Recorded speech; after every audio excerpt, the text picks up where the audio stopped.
পাকাইছে। এই সিন্নিতে শেষ রাইতে কুত্তায় মুখতেছে। কুত্তায় যখন মুখতেছে, মুরিদিরা কয় বাবা বাবা ও বাবা, কি চিল্লাও কেন? চিল্লাই না, চিল্লাবো না, এত লোকের জন্য সিন্নি পাকাইছে, এই সিন্নিতে এই শেষ রাত্রে কুত্তায় মুখতেছে, চিল্লাবো না? ওই ভণ্ড পীর সাহেব বলতেছে, আরে দেখো আমার দরবারে থাকলি, আমার হালত বুঝলি না? ও কি কুত্তা নাকি? যা, যারা দেখছে তাদের সামনে গাইয়া গাইয়া শোনা, বাবায় কায়া বদলাইছে রে, বাবায় কায়া বদলাইছে, কুত্তা হইয়া সিন্নি খাইয়া তাবারুক বানাইছে রে, বাবায় কায়া বদলাইছে, স্বয়ং বিশ্বাস কুত্তা হইয়া তাবারুক বানাইছে। এই জন্য ভণ্ড বাজারে যাবেন না, ভণ্ড পীর সাহেবের কাছে যাবেন না। আল্লাহ তাআলা বলেন, কুনু মা সাদিকিন, সত্যবাদীদের সাথী হয়ে যাও।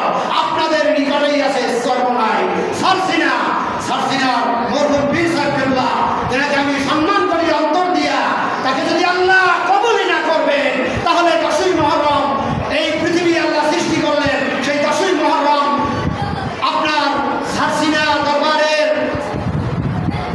শাহ মহিবুল্লাহ রহমতুল্লাহ আলাইহি ইন্তেকাল করেছেন। ইন্তেকাল কি ইচ্ছামতো হয় নাকি? এই কথা বলেন না, ইন্তেকাল কি নিজের ইচ্ছামতো হয়? আল্লাহ রাব্বুল আলামিন বলেন, 5টা জিনিস আমি মানুষের কাছে দেই নাই, এটা আমার নিজের হাতে রাখছি। একটা হলো আগামীকাল কি অর্জন করবেন আপনি বলতে পারবেন না, আগামীকাল বৃষ্টি হবে কি হবে না আপনি বলতে পারবেন না। 2 নম্বরে রেহেমের ভিতরে, মায়ের রেহেমের ভিতরে কি আছে আল্লাহ ছাড়া কেউ বলতে পারে না। আর একটা কিয়ামত কখন হবে আল্লাহ ছাড়া কেউ জানে না। আর একটা কথা হলো 5 নম্বরে, আপনার কখন কোথায় মৃত্যু হবে আল্লাহ ছাড়া কেউ জানে না। সেজন্য আমি বলবো, আপনারা কুনু মা সাদিকিন, সত্যবাদীদের সাথী হয়ে যান।